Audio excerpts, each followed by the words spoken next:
attitude within the profession, minimizing the power of diet and lifestyle, is mostly just ignorance. They weren't taught about it. And so look, if it was important, they would have been taught about it in medical school, right? It would have been tested on the medical boards. There would have been questions about it. They would have had to study it. And so, they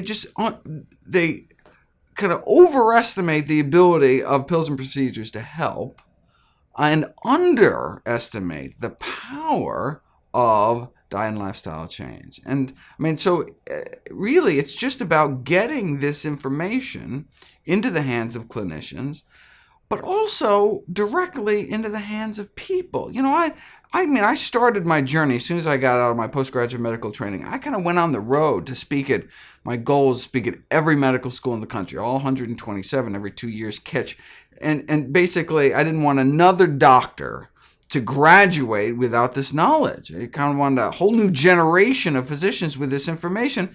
But then I realized, wait a second, I don't have to, it's like, convincing the doctors that smoking is bad, so they'll tell the patients to stop smoking. If it's a simple, safe, why don't you just take it to people directly? You don't have to wait for your doctor to tell you to quit smoking. You can quit smoking. You don't have to wait for your doctor to clean up their diet before they'll open their mouth.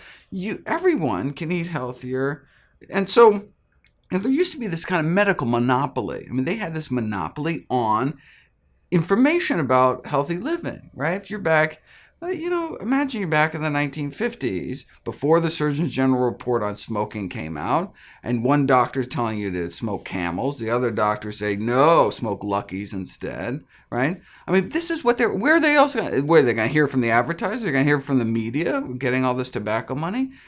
And so when people were smoking back then, you can understand where, there was just, but they were publishing. So in 1964, when the Surgeon General report came out, 7,000, they cited 7,000 studies about the dangers of smoking. 7,000. Now look, 6,000 should have been enough, right?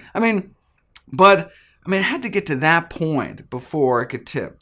And how many people had to die until that happened? And so I think we're in a very similar situation today where,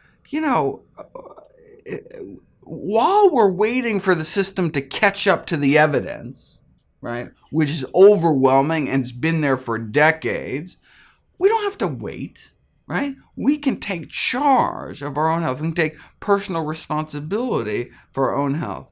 Kim Williams, Dr. Kim Williams, who's the president of the American College of Cardiology, it was a great interview he gave, where he was asked, why he personally follows a strict plant-based diet.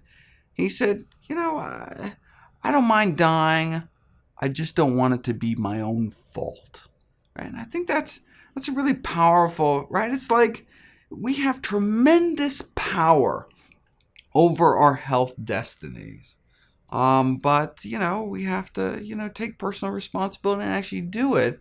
And we just, if we wait for the system to catch up, it may be too late.